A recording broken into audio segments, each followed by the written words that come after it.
চীনের তৈরি কাচের ব্রিজ বিশ্বকে অবাক করে দিল। পৃথিবীর সপ্তম আশ্চর্যের একটি এখন চীনের এই কাচের ব্রিজ। দুর্বল চিত্তের অধিকারী কেউ এই ব্রিজে উঠলে নিঃশ্বাস আটকে যেতে পারে। ব্রিজের নিচে রয়েছে সবুজ গাছে ঘেরা গভীর খাদ। হঠাৎ তাকালে মনে হতে পারে পায়ের নিচ থেকে পৃথিবীটাই বুঝি সরে গেছে। পাহাড়ের খাদের কিনারে কাচের ব্রিজ তৈরি করে বিশ্বকে তাক লাগিয়ে দিল চীন।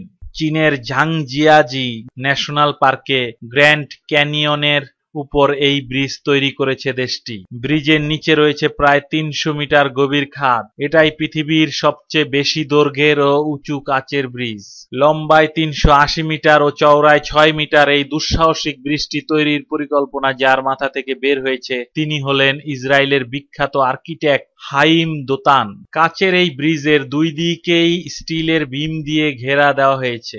যিনি তৈরি করেছেন ব্রিজে তার অনুযায়ী এই ব্রিজে ৮০০ জন মানুষ চলাফেরা করতে পারবে। ব্রিজটি তৈরিতে খুব শক্ত গ্লাস ব্যবহার করা হয়েছে। এছাড়া একটু পরপরই রয়েছে সাসপেন্স কেবল। জাংজিয়াজি গ্লাস ব্রিজটি এমনভাবে তৈরি করা হয়েছে যে বৃষ্টির দিনে দূর থেকে এটিকে অদৃশ্য মনে হবে। যদি ভিডিওটি ভালো লাগে সাবস্ক্রাইব করার অনুরোধ রইল।